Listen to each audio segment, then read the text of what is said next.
Kuntu was a man everyone feared. He was a slave trader, brutal and merciless, the kind of man whose name made even grown men tremble. He was rich, richer than anyone around him, but his wealth was soaked in the tears of the poor. In his compound, guards moved like hounds, and no one dared to look him in the eye for long. He ruled with cruelty, and his shadow fell heavy over the land. It was not only those who offended him that suffered. Kunto's greed swallowed the innocent too. A poor farmer who could not pay a debt would see his children chained. A widow refusing to give up her land would vanish the next day, sold off like livestock. Entire families disappeared at his command.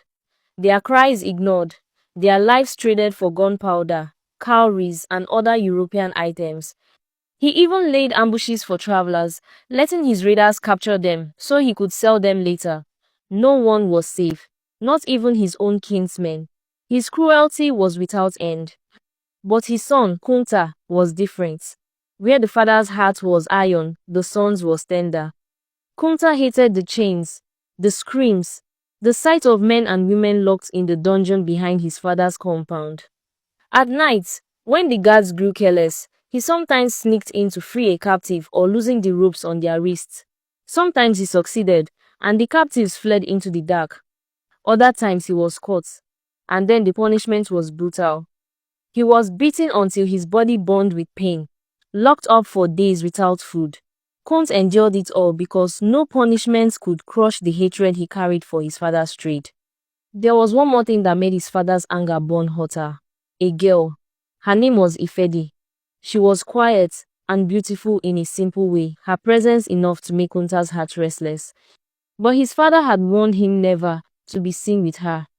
He had sworn that if he caught them together again, he would sell her to the Europeans without hesitation. The threat was no empty one. Kunta knew his father well enough to fear it. Ifedi, too, feared Kuntu. She avoided Kunta whenever she could, keeping her words short, her eyes lowered. She wanted no trouble, and certainly not the kind that could end with her in chains. Yet Kunta could not keep away. He followed her footsteps from a distance, watched her quietly, his love mixed with guilt and danger.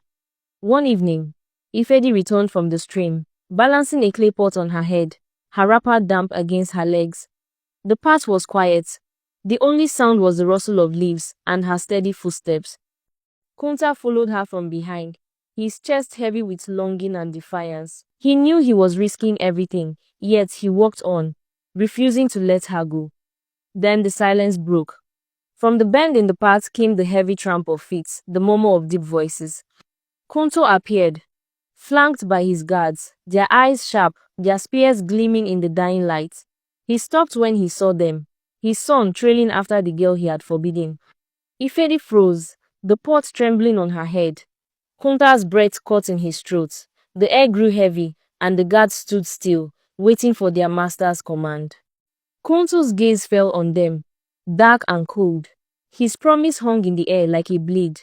When he told his son, "The next time I see you with her, I will sell her." And now, he had seen.